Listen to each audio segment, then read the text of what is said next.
Hi friends, Umananda ಚಾನಲ್ಗೆ ಸ್ವಾಗತ. Friends, ನಾನು ನಿಮ್ಗೆ ಹೇಳಿದ್ನಲ್ಲ, ಸಿರ್ಸಿಯಲ್ಲಿ ಇವತ್ತು ಬೃಹತ್ ಜನಸಮಾವೇಶ ಇದೆ ಅಂಥೇಳಿ. ಈಗ ಕಾರ್ಯಕ್ರಮ ಪ್ರಾರಂಭವಾಗುತ್ತೆ ನೋಡಿರಿ.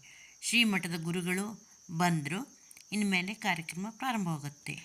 ಬಿಡ್ತಿ ಬಿಡೆವು ಅಘನಾಶಿನಿ ಕೊಡೆವು. ಅವರು ಅವರಿಗೆಲ್ಲ ಮಂತ್ರಘೋಷ ಇದು ಎಲ್ಲ ನಡೀತು. ಅಷ್ಟರ ಮೇಲೆ ಎಲ್ಲರೂ ಒಬ್ಬೊಬ್ಬರಾಗಿ ಮಾತನಾಡಲಿಕ್ಕೆ ಚಾಲು ಮಾಡಿದ್ರು. ಶ್ರೀಗಳು ಮಾತನಾಡಿದರು. ಕೆಲವು ತಿಳಿದಂತೆ ನಾವು ಪರಿಸರವಾದಿಗಳಲ್ಲ, ಅಂದರೆ ಅಭಿವೃದ್ಧಿ ವಿರೋಧಿ ಪರಿಸರವಾದಿಗಳಲ್ಲ.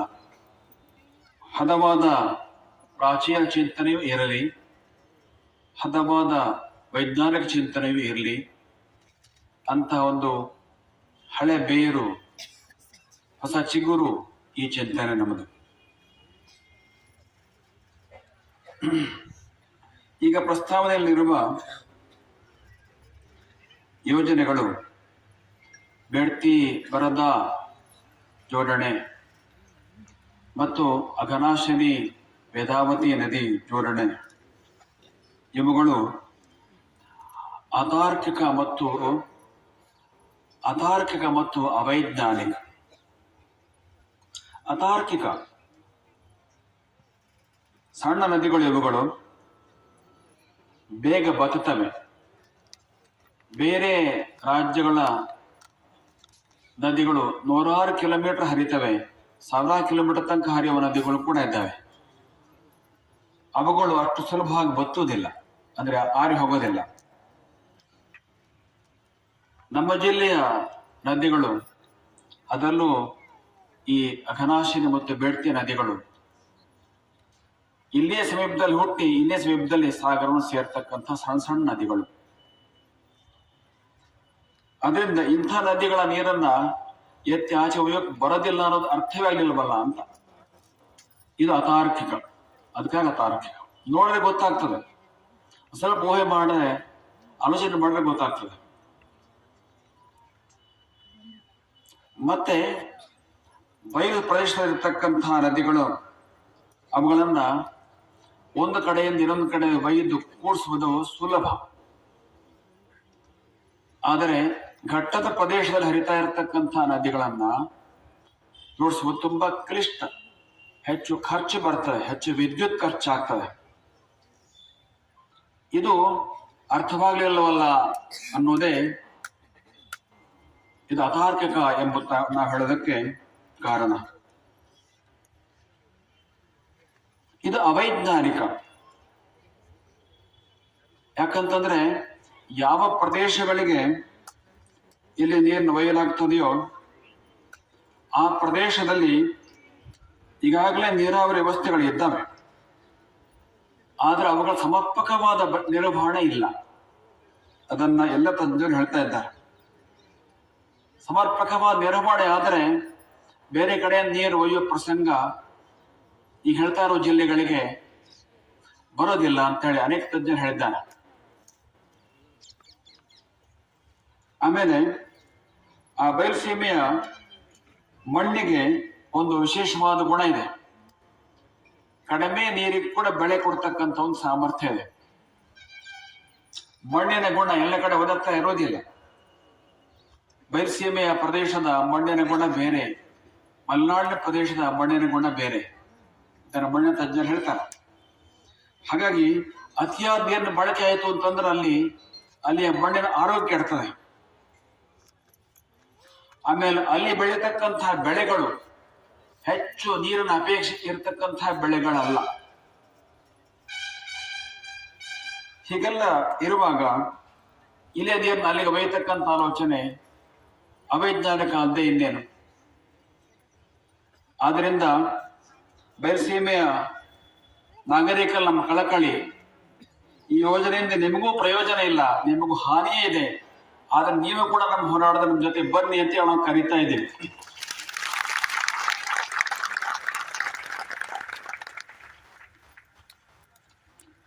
ಇಲ್ಲಿಯ ಪರಿಸರದ ಮೇಲೆ ಆಗ್ತಕ್ಕಂಥ ದುಷ್ಪರಿಣಾಮಗಳ ಬಗ್ಗೆ ಆಗಲೇ ವಿಜ್ಞಾನಿಗಳು ಅನೇಕ ಹಂತದಲ್ಲಿ ತಿಳಿಸಿದ್ದಾರೆ. ಘಟ್ಟದ ಪ್ರದೇಶದಲ್ಲಿ ದೀರ್ಘವಾದ ಕಾಲುವೆಗಳು, ಅಲ್ಲಲ್ಲಿ ಸ್ವರಂಗಗಳು, ಇವುಗಳ ಕಾರಣದಿಂದ ಭೂಕುಸಿತದ ಸಂಭವ ಇನ್ನೂ ಜಾಸ್ತಿ ಆಗ್ತದೆ. ಭೂಕುಸಿತದಿಂದ ಆಗ್ತಕ್ಕಂತಹ ದುಷ್ಪರಿಣಾಮವನ್ನು ನಾವೆಲ್ಲ ಕಂಡಿದ್ದೇವೆ, ಕೆಲವು ಅನುಭವಿಸಿದ್ದೇವೆ ಕೂಡ. ಅದು ಇನ್ನಷ್ಟು ಜಾಸ್ತಿ ಆಗತಕ್ಕಂತಹ ಅಪಾಯ ಇದೆ. ಆಮೇಲೆ ಇಲ್ಲಿಯ ನದಿಯ ನೀರನ್ನ ಭಾಗಶಃ ಆ ಕಡೆ ಒಯ್ದರೂ ಕೂಡ ಇಲ್ಲಿಯ ಕೆರೆ, ಬಾವಿ ಮೊದಲಾದವುಗಳಿಗೆ ಅಂತರ್ಜಲ ಮರುಪೂರ್ಣ ಕಡಿಮೆ ಆಗ್ತದೆ. ಹೀಗಾಗಿ ಈ ಜಿಲ್ಲೆಯ ಬಹುತೇಕ ಭಾಗದ ಅಂತರ್ಜಲ ಇನ್ನಷ್ಟು ಕುಸಿತವಾಗ್ತಕ್ಕಂಥ ಅಪಾಯ ಈ ಯೋಜನೆಗಳು ಜಾರಿಯಾದರೆ ಖಂಡಿತಕ್ಕೂ ಇವೆ. ನಮಗೇನೆ ಸ್ವರ್ಣವಲಯ ಮಠಕ್ಕೇನೆ ನೇರವಾಗಿದ್ದ ಪರಿಣಾಮ ತಾಗಲಿಕ್ಕಿದೆ. ಸ್ವರ್ಣವಲಯ ಮಠ ಇರೋ ಸ್ಥಳಕ್ಕೆ ಸ್ವಲ್ಪ ಮೇಲೆ ಶಾಲ್ಮಲಾ ನದಿಗೆ ಅಣೆಕಟ್ಟು ಈ ಯೋಜನೆಯಲ್ಲಿ ಪ್ರಸ್ತಾವನೆಯಲ್ಲಿದೆ. ಹಾಗಾಗಿ ನಮಗೇನೆ ಇನ್ನು ಕೆಲವೇ ದಿನಗಳಲ್ಲಿ ನದಿಯ ನೀರನ್ನು ಅವಲಂಬಿಸ್ತೇವೆ ನಾವು. ಅದೇ ತರ ಇನ್ನೂ ಉಳಿದ ಮಠಗಳಿಗೂ ಅದೇ ಸಮಸ್ಯೆ ಇರ್ತದೆ. ಈ ರೀತಿ ನಿಮಗೂ ಅನೇಕರಿಗೆ ಆ ಸಮಸ್ಯೆ ಖಂಡಿತ ಬರ್ತದೆ. ಒಟ್ಟಾರೆ ಆ ನದಿಯ ನೀರು ಹರಿತಾ ಇದ್ರೆ ಒಂದು ಅದನ್ನು ಅವಲಂಬಿಸಿಕೊಂಡು ಇರ್ತಕ್ಕಂತಹ ಜನಗಳು, ಕೃಷಿ ಮೊದಲಾದವುಗಳು ಇನ್ನಷ್ಟು ಕಷ್ಟಗೊಳಗಾಗ್ತವೆ. ಇದಕ್ಕಿಂತ ಹೆಚ್ಚಾಗಿ ಮರುಪೂರ್ಣ ಬಹಳ ಮುಖ್ಯ. ಅಂತರ್ಜಲ ಉಳಿಯುವುದಕ್ಕೆ, ಅಂದ್ರೆ ಭೂಮಿಯ ಒಳಗೆ ನೀರಿನ ಪ್ರಮಾಣ ಉಳಿಯುವುದಕ್ಕೆ ಅಂತರ್ಜಲ ಪರಿಪೂರ್ಣ ಮಾಡ್ತಕ್ಕಂತಹ ಕೆಲಸ ಮಧ್ಯಗಳು ಮಾಡ್ತಾ ಇರ್ತವೆ. ಅವುಗಳ ನೀರಿನ ಹರಿವನ್ನು ಕಡಿಮೆ ಮಾಡ್ತು ಅಂತಂದ್ರೆ ಅಂತರ್ಜಲ ಇನ್ನಷ್ಟು ಕೆಳಗೆ ಹೋಗಿ ನಮ್ಮ ಜಿಲ್ಲೆ ಇನ್ನಷ್ಟು ಬರಪೀಡಿತ ಜಿಲ್ಲೆ ಆಗ್ತಕ್ಕಂಥ ಒಂದು ಅಪಾಯ ಇದರಿಂದ ಇದೆ. ಬಹುಶಃ ಇದೆಲ್ಲ ಸಂಗತಿಗಳ ಬಗ್ಗೆ ಇನ್ನಷ್ಟು ಆಳವಾಗಿ ಮುಂದೆ ಕುಮಾರಸ್ವಾಮಿ ಅವರು ನಮ್ಗೆ ತಿಳಿಸ್ಲಿಕ್ಕೆ ಇದ್ದಾರೆ. ಹಾಗೆ ಕೃಷಿ ಮೇಲೆ ದುಷ್ಪರಿಣಾಮ ಇದೆ. ಘಟ್ಟ ಮೇಲೆ ಕೃಷಿ ಮೇಲೆ ಕೂಡ ದುಷ್ಪರಿಣಾಮ ಇದೆ. ವಿಶೇಷವಾಗಿ ಘಟ್ಟದ ಕೆಳಗೆ ನದಿಯ ನೀರು ಹೋಗೋದು ಕಡಿಮೆ ಆದಾಗ ಸಮುದ್ರದ ಉಪ್ಪ ನೀರು ಒಳಗೆ ಬರ್ತದೆ ಸಹಜವಾಗಿ. ಆ ಘಟ್ಟದ ಕೆಳಗಿನ ಭೂಮಿಗಳು ಕೃಷಿ ಯೋಗ್ಯತೆ ಕಳ್ಕೊಳ್ತವೆ. ಹಾಗೆ ಘಟ್ಟದ ಮೇಲಿಂದ ಗಾಳಕ ನೀರು, ಸಿಲ್ಟ್ ವಾಟರ್ ಕೆಳಗೆ ಹೋಗೋದು ಕಡಿಮೆ ಆದಾಗ ಮೀನುಗಾರಿಕೆಗೆ ತುಂಬಾ ದೊಡ್ಡ ಪ್ರಮಾಣದಲ್ಲಿ ಹೊಡೆತ ಬೀಳ್ತದೆ. ಇದನ್ನು ಮೀನುಗಾರಿಕೆ ತಜ್ಞರು ಇನ್ನಷ್ಟು ವಿವರವಾಗಿ ಹೇಳಿದ್ದಾರೆ. ಹೀಗೆ ಇವೆಲ್ಲ ಇಲ್ಲಿ ಆಗ್ತಕ್ಕಂಥ ದುಷ್ಪರಿಣಾಮಗಳು ಇದ್ದಾವೆ. ಇನ್ನು ಅನೇಕ ಇದ್ದಾವೆ, ಕೆಲವನ್ನು ಮಾತ್ರ ನಾವು ಲೆಕ್ಕ ಮಾಡಿದ್ದೇವೆ. ಹಾಗಾಗಿ ಈ ಯೋಜನೆ ಇಲ್ಲಿಯವರೆಗೂ ಹಾನಿ ಪ್ರಯೋಜನವಿಲ್ಲ, ಅಲ್ಲಿಯವರೆಗೂ ಹಾನಿ ಪ್ರಯೋಜನವಿಲ್ಲ. ಯಾರಿಗೆ ಪ್ರಯೋಜನ ಆಗಿದ್ರೆ ಬಹುಶಃ ಮೂರನೇ ಯಾರಿಗೂ ಪ್ರಯೋಜನ ಇದೆ ಅಂತ ಕಾಣ್ತದೆ. ಅದಕ್ಕೆ ನಮ್ಮ ಕಳಕಳಿ ಏನು ಅಂತಂದ್ರೆ, ಎಲ್ಲಿ ಬಯಲ್ನಾಡಿನಲ್ಲಿ ನೀರು ಕಡಿಮೆ ಇದೆ ಹತ್ತಿರೋ ಅಲ್ಲಿ ಮಳೆ ನೀರಿನ ಕೊಯ್ಲನ್ನು ಮಾಡಿಸಲಿ. ಎಲ್ಲಿ ನಗರಗಳಲ್ಲಿ ನೀರಿನ ಕೊರತೆ ಇದೆ ಅಲ್ಲೆಲ್ಲ ಮಳೆ ನೀರಿನ ಕೊಯ್ಲು ಮಾಡೋದು ಕಡ್ಡಾಯ ಅಂತ ಈಗಾಗಲೇ ನೀವು ಮಾಡಿದ್ದಾರೆ ಕೆಲವು ನಗರಗಳಲ್ಲಿ.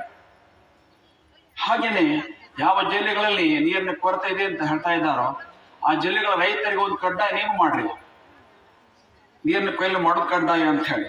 ಆವಾಗ ಅವರ ಮಣ್ಣಿನ ಆರೋಗ್ಯಕ್ಕೆ ಕೂಡ ತೊಂದರೆ ಆಗೋದಿಲ್ಲ ಮತ್ತು ನೀರಿನ ಅವಶ್ಯಕತೆ ಅದು ಕೂಡ ಇನ್ನಷ್ಟು ಪೂರೈಕೆ ಆಗ್ತದೆ. ಗಾಂಧೀಜಿ ಹೇಳಿದಂತ ಒಂದು ಮಾತಿದೆ, ಪ್ರಕೃತಿ ಅನೇಕ ಭೂಕುಸಿತದ ದುಷ್ಪರಿಣಾಮಗಳು ಆಗ್ತವೆ, ಬಹುಶಃ ಇನ್ನಷ್ಟು ಜಾಸ್ತಿ ದುಷ್ಪರಿಣಾಮ ಅದರಿಂದ ಆಗ್ತದೆ. ನೋಡಿ ಗಾಯದ ಮೇಲೆ ಬರ ಹೇಗಿದೆ ಅಂತ ಹೇಳಿ. ಅರಣ್ಯ ಅತಿಕ್ರಮಣದಾರರು ಎಲ್ಲೋ ಜೀವನ ಕಂಡುಕೊಳ್ತಾ ಇದ್ರು, ಆದ್ರೆ ಇವತ್ತು ಅವರನ್ನು ಕೂಡ ಅಲ್ಲಿಂದ ಎಬ್ಬಿಸ್ತಾ ಇದ್ದಾರೆ. ತೀರಾ ಅನ್ಯಾಯವಾಗ್ತಾ ಇದೆ. ಆ ಅರಣ್ಯ ಅತಿಕ್ರಮಣದಾರರ ಅತಿಕ್ರಮಣ ಸಕ್ರಮ ಮಾಡ್ಲಿಕ್ಕೆ ಬರೋದಿಲ್ವೇ? ಅದಕ್ಕೆ ಕ್ರಮಗಳು ನಮ್ಮಲ್ಲಿ ಇಲ್ವೇ?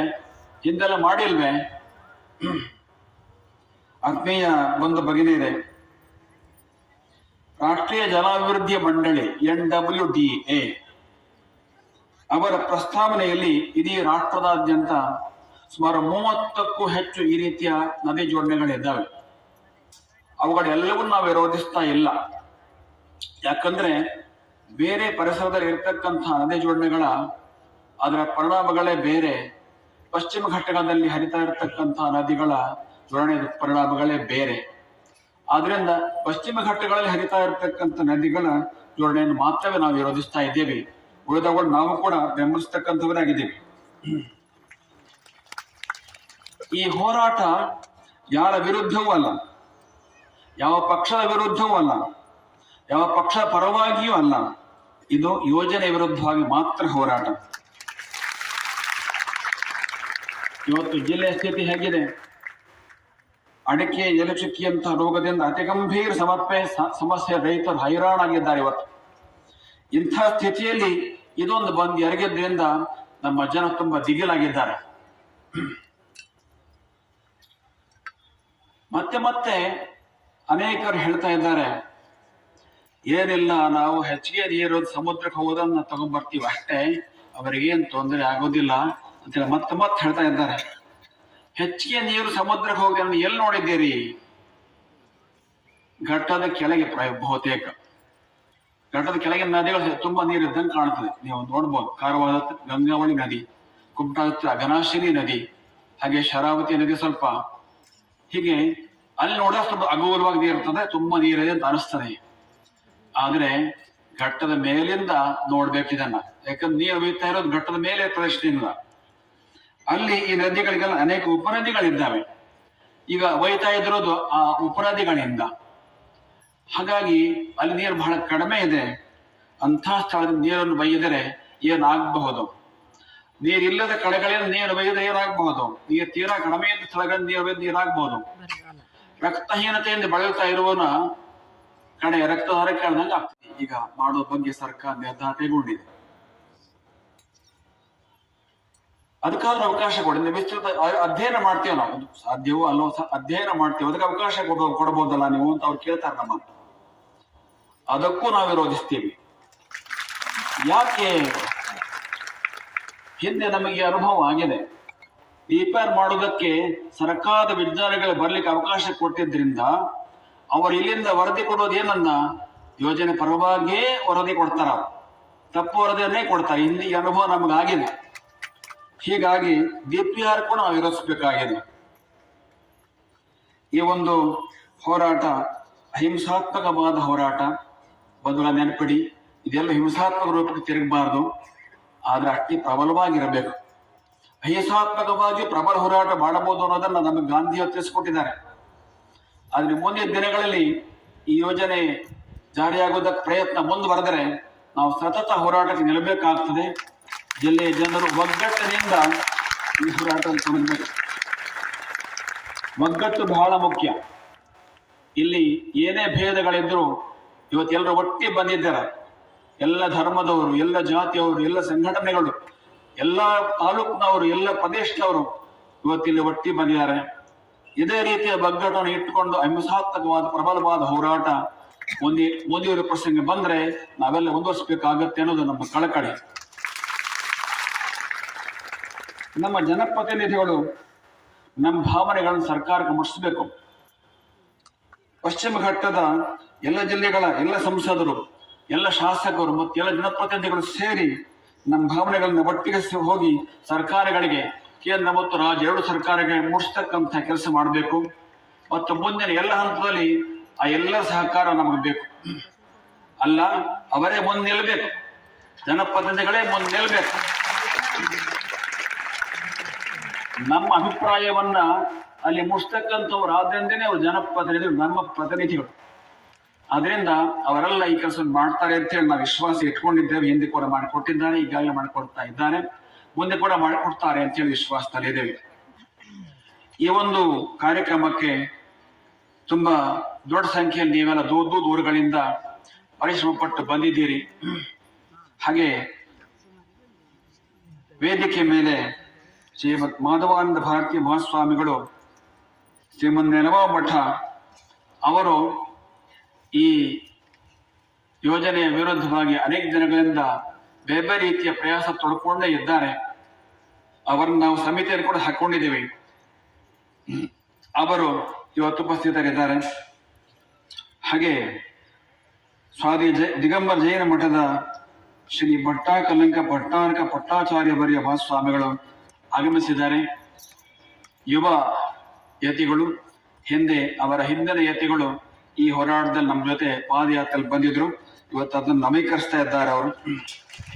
ಹಾಗೆ ಜಡೆ ಶ್ರೀ ಕ್ಷೇತ್ರ ಸಂಸ್ಥಾನ ಮಠದ ಶ್ರೀಮಂತ ನಿರಂಜನ ಪಣಸ್ವರೂಪಿ ಡಾಕ್ಟರ್ ಮಹಾಂತ ಮಹಾಸ್ವಾಮಿಗಳು ನಮ್ಮ ಜೊತೆ ಸೇರ್ಕೊಂಡಿದ್ದಾರೆ. ಅವರ ಬೆಂಬಲ ಕೂಡ ನಮಗೆ ಬೇಕು. ಯಾಕಂದ್ರೆ ಅವರು ಒಂದಷ್ಟಿನ ಶಿವಮೊಗ್ಗ ಜಿಲ್ಲೆಯವರು, ಆದರೆ ನಮಗೆ ಬೇಕು. ಇವತ್ತು ಬಂದಿದ್ದಾರೆ, ಬೆಂಬಲ ಸೂಚಿಸ್ತಾ ಇದ್ದಾರೆ. ಹಾಗೆ ಉತ್ತಮ ವಾಗ್ಮಿಗಳು ಆಗಿರುವ ಶ್ರೀ ಬ್ರಹ್ಮಾನಂದ ಭಾರತೀಯ ಮಹಾಸ್ವಾಮಿಗಳು ತಮ್ಮ ವಾಕ್ ಶಕ್ತಿಯನ್ನು ತುಂಬುವುದಕ್ಕೆ ಬಂದಿದ್ದಾರೆ. ಒಂದು ಸಂಕಲ್ಪಕ್ಕೆ ನೀವೆಲ್ಲ ಕಡಿಬದ್ಧರಾಗರಿ. ಈಗ ಕಾರ್ಯಕ್ರಮದ ಉದ್ಘಾಟನೆಯನ್ನು ಎಲ್ಲ ಮಠಾಧೀಶರು ಹಾಗೂ ರಾಜಕೀಯ ಗಣ್ಯ ವ್ಯಕ್ತಿಗಳು ಸೇರಿ ಮಾಡ್ತಾ ಇದ್ದಾರೆ. ಜ್ಯೋತಿ ಬೆಳಗಿಸಿ ಆದಮೇಲೆ ಪ್ರತಿಯೊಬ್ಬರು ವೇದಿಕೆ ಮೇಲೆ ಕುಳಿತವರು ಎಲ್ಲರೂ ಮಾತನಾಡಿದ್ದಾರೆ. 2:30ಯಿಂದ ಪ್ರಾರಂಭವಾದ ಕಾರ್ಯಕ್ರಮ ಸಾಯಂಕಾಲ 6 ಗಂಟೆ ತನಕನೂ 6:30 ತನಕನೂ ನಡೆದಿತ್ತು. ಹಾಗಾಗಿ ಇಲ್ಲಿ ಶ್ರೀಗಳ ಮಾತನ್ನಷ್ಟೇ ನಾನು ನಿಮಗೆ ಹಾಕ್ತಾ ಇದ್ದೀನಿ. ಯಾವುದೇ ಪ್ರಸಂಗದಲ್ಲೂ ಬೇಡ್ತಿ ಮತ್ತು ಅಘನಾಶಿನಿಯನ್ನು ನಾವು ಬಿಡಬಾರದು ಅಂತ ಎಲ್ಲರೂ ಪಣ ತೊಟ್ಟಿದ್ದಾರೆ. ನದಿಗಳನ್ನು ನಾವು ಬಿಟ್ಟುಕೊಡಲ್ಲ ಅಂತ ಪ್ರತಿಯೊಬ್ಬರು ಪಣ ತೊಟ್ಟಿದ್ದಾರೆ. ವೀಕ್ಷಕರು, ಇನ್ನೂ ಯಾರು ನನ್ನ ಚಾನಲ್ ಸಬ್ಸ್ಕ್ರೈಬ್ ಮಾಡ್ಕೊಳ್ರಿ, ಶೇರ್ ಮಾಡಿರಿ, ಕಮೆಂಟ್ ಮಾಡಿರಿ. ಇಲ್ಲಿ ಕೆಲವಷ್ಟರು ಸಂದೇಶವನ್ನು ಕಳಿಸಿದ್ದಾರೆ ತಮಗೆ ಬರಲಿಕ್ಕಾಗೋದಿಲ್ಲ ಅಂತ. ಅದನ್ನು 1-2 ಮಂದಿದು ಹಾಕಿರ್ತೀನಿ. ಬಾಂಧವರೇ, ಈ ಒಂದು ಸಮಾವೇಶಕ್ಕೆ ಶುಭ ಸಂದೇಶವನ್ನ ಶ್ರೀಮತ್ ಶ್ರೀ ಶಿವಲಿಂಗ ಮಹಾಸ್ವಾಮಿಗಳು ಬಂಡದ ಮಠ ಚೌಕಿ ಮಠ ಇವರು ಕಳಿಸಿದ್ದಾರೆ. ಈ ಯೋಜನೆ ಪರಿಸರ ಮತ್ತು ಜನಹಿತಕ್ಕೆ ಮಾರಕವಾಗಿರುವುದರಿಂದ ಹಲವಾರು ಗಂಭೀರ ಸಮಸ್ಯೆಗಳನ್ನು ಮುಂದಿನ ತಲೆಮಾರಿನ ಜನ ಸಮುದಾಯಕ್ಕೆ ಸಮಸ್ಯೆಯಾಗಿ ಕಾಡುವುದು ಸತ್ಯ.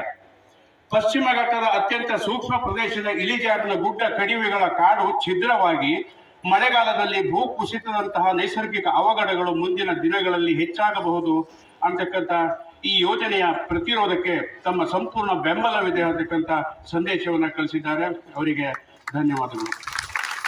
ಅದೇ ರೀತಿ ಕರ್ನಾಟಕ ರಾಜ್ಯದ ಅಧ್ಯಕ್ಷರು ಆರ್ ವಿ ದೇಶಪಾಂಡೆ ಅವರು ಅಧ್ಯಕ್ಷರು ಆಡಳಿತ ಸುಧಾರಣಾ ಆಯೋಗ ಇವರು ಉತ್ತರ ಕನ್ನಡ ಜಿಲ್ಲೆಯಂತಹ ಸೂಕ್ಷ್ಮ ಪರಿಸರ ವ್ಯವಸ್ಥೆ, ಅರಣ್ಯ ಸಂಪತ್ತು ಮತ್ತು ಜನಜೀವನಕ್ಕೆ ನೇರವಾಗಿ ಅವಲಂಬಿತವಾಗಿರುವ ಪ್ರದೇಶಗಳಲ್ಲಿ ಯಾವುದೇ ನದಿ ಕಣಿವೆ ಯೋಜನೆಗಳನ್ನು ಕೈಗೊಳ್ಳುವ ಮುನ್ನ ಅದರ ಪರಿಣಾಮಗಳನ್ನು ಗಂಭೀರವಾಗಿ ಅಧ್ಯಯನ ಮಾಡುವುದು ಅತ್ಯಂತ ಅವಶ್ಯಕವಿರುತ್ತದೆ. ಅಲ್ಲದೆ ಈಗಾಗಲೇ ಹಲವಾರು ಯೋಜನೆಗಳಿಂದ ನಲುಗಿರುವ ನಮ್ಮ ಜಿಲ್ಲೆಯಲ್ಲಿ ಇಂತಹ ಯೋಜನೆಗಳು ಜನಜೀವನ, ಕೃಷಿ, ತೋಟಗಾರಿಕಾ, ಪರಿಸರ ಹಾಗೂ ಸ್ಥಳೀಯರ ಬದುಕಿನ ಮೇಲೆ ಅಪಾರ ಪರಿಣಾಮ ಬೀರುವ ಸಾಧ್ಯತೆ ಇದೆ. ಇಂತಹ ವಿಷಯದ ಸೂಕ್ಷ್ಮತೆಯನ್ನು ಹಾಗೂ ವಿವರವಾದ ಅಧ್ಯಯನದ ಅಗತ್ಯತೆಯನ್ನು ಸರ್ಕಾರದ ಗಮನಕ್ಕೆ ತರಲು ಪ್ರಯತ್ನಿಸುತ್ತೇನೆ ಎಂದು ಸಂದೇಶವನ್ನ ಕಳಿಸಿದ್ದಾರೆ. ಶ್ರೀಮತ್ ರಾಘವೇಶ್ವರ ಮಹಾಸ್ವಾಮಿಗಳು ರಾಮಚಂದ್ರಾಪುರ ಮಠ ಇವರು ಹರಿಯುವುದು ನೀರಿನ ಧರ್ಮ, ಬೀಸುವುದು ಗಾಳಿಯ ಧರ್ಮ, ಉರಿಯುವುದು ಬೆಂಕಿಯ ಧರ್ಮ.